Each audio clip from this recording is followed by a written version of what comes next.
Bonjour à tous, aujourd'hui je vous emmène avec moi dans ma recette du birria taco. Pour commencer, vous prenez 2 oignons, vous prenez des pimientos, à peu près j'en ai 5, concentré de tomates, et là-dedans il y a un mélange sel, poivre, piment, ail, paprika fumé. Donc vous allez prendre vos oignons, vous coupez en gros, vous embêtez pas, vous les coupez en 4, vous les mettez dans votre eau, et j'ai oublié de vous dire 1 litre d'eau aussi, à préparer en amont. On coupe en gros, on met dans l'eau, ça fait un petit peu, hop, cela c'est bon.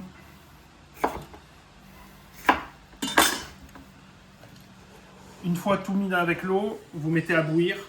Une fois que ça bout, vous stoppez l'eau et on passe au mixeur.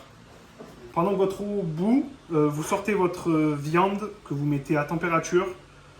Pour moi, c'est du paleron, mais on peut prendre de la macreuse, du paleron. Il faut juste de la viande à bourguignon. Tu as mis ton eau à bouillir, que tu as sorti ta viande à température, tu prends ta boîte de persil que tu coupes. Évidemment, tu coupes par rapport à la quantité que tu fais. Pour moi, je vais la couper en entier. Comme ça, je vais pouvoir m'en réutiliser pour autre chose. Ta ébullition, tu prends tes légumes, tu mets dans ton mixeur. Monsieur cuisine ou ce que tu as à la maison. Tu gardes ton eau. Une fois que tu as fait ça, tu y mets ton mélange d'épices. Tu y mets tout. Tu y mets ta tomate concentrée.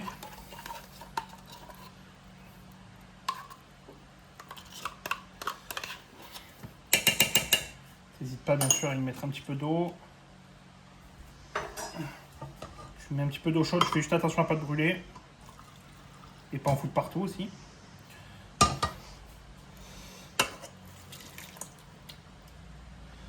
Et une fois que c'est fait, ça part au mix. Vous mettez votre faitout à chauffer avec huile, beurre pour pas que ça crame. Moi, regardez, je suis à 9 là, je suis plein. Une fois que c'est bien chaud, vous mettez vos morceaux de viande. Il faut qu'ils caramélisent. Faut pas les faire cuire, faut juste les faire caraméliser. Tout caramélisé, on y ajoute notre pâte de piment qu'on a mixé tout à l'heure. On y met tout. Essaye de ne pas gaspiller.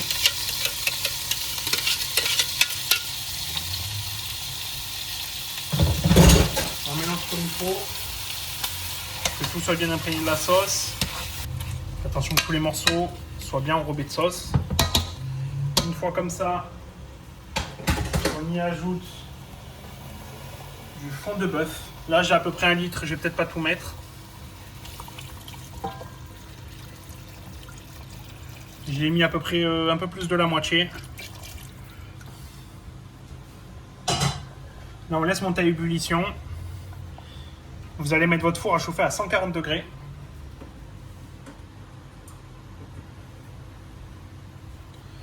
Une fois à ébullition, on met le couvercle, on met au four. Au four, ça nous évitera de venir tout le temps regarder que ça accroche pas au fond, tout le temps mélanger, etc. Au four, on laisse à 140 degrés pendant 3 à 4 heures et ça fait le taf tout seul. Du coup, on se retrouve après 4 heures de cuisson. Ta viande est bien cuite. Je la mets dans un récipient.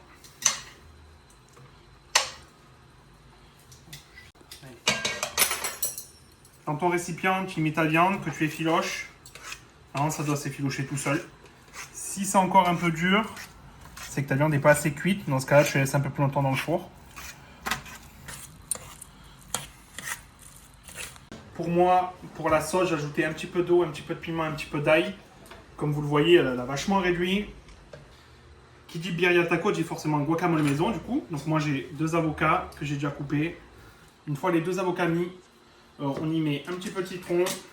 Pour moi, ce sera citron bouteille parce qu'on n'a plus de citron entier. On y met un petit peu de paprika fumé. On y met de l'ail. On y met du sel.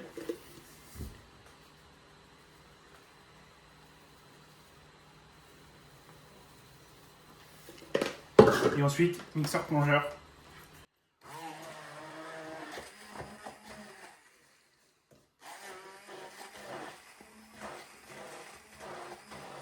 Au vu de la consistance, il faut ajouter un peu de liquide. Moi, j'ajoute un petit peu de citron. Vous pouvez y mettre de l'eau si vous avez peur que ce soit trop citronné.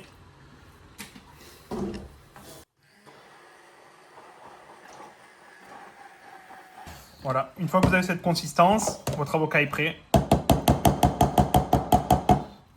Vous goûtez pour être sûr, votre guacamole. On est parfait. Et après, on se retrouve pour le montage. Une fois que tout est bon, là, tu as ta sauce que tu as fait tout à l'heure. Tu prends tes tacos, tu fais juste tremper d'un côté. Tu mets au fond. Là-dedans, tu y mets un peu de fromage au fond pour que ça fonde. Tu laisses gentiment fondre ton fromage. Pour faire chauffer ta viande, tu y mets l'effiloché que tu as mis tout à l'heure, que tu as fait tout à l'heure.